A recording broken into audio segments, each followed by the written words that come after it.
शरद पवार गटातील खासदार फुटीची चर्चा। बीडचे खासदार बजरंग सोनावणेंचा अजित पवारांना फोन, अमोल मिटकरींचा दावा।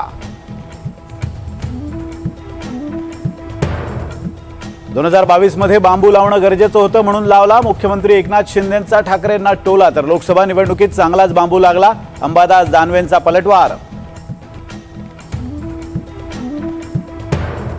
विधान परिषद निवडणुकीच्या तोंडावर महाविकास आघाडीतील वाद चव्हाट्यावर। मित्रपक्षांशी चर्चा न करताच ठाकरेंनी केली 2 उमेदवारांची घोषणा।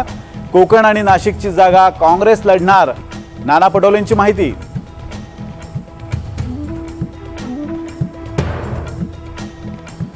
विनोद तावडेंना लवकरच मोठी संधी मिळणार, चंद्रकांत पाटलांचं सूचक वक्तव्य। तावडेंची पक्षातल्या भूमिकेची ही मोठी चर्चा।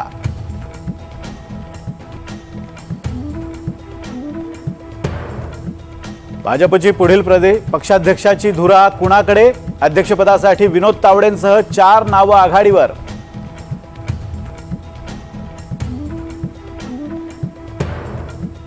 बारामतीचा दादा बदला, शरद पवारांसमोर युगेंद्र पवारांच्या कार्यकर्त्यांची मागणी। बारामतीत काका पुतण्या एकमेकांना भिडण्याची शक्यता।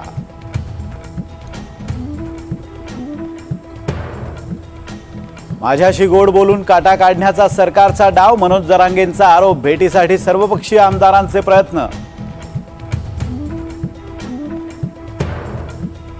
ओडिशाच्या मुख्यमंत्रीपदी मोहन चरण मांझी यांची निवड। संरक्षण मंत्री राजनाथ सिंहांच्या उपस्थितीत मांझींच्या नावाची घोषणा, तर कनकवर्धन सिंहांची उपमुख्यमंत्रीपदी वर्णी।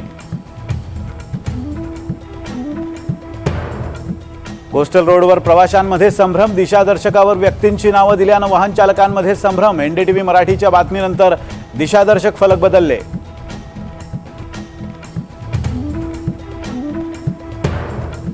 वाशिम, अमरावती, नाशिक आणि लातूरमध्ये मुसळधार पाऊस। पावसामुळे बळीराजा सुखावला, नद्या आणि बंधारे तुडुंब भरले।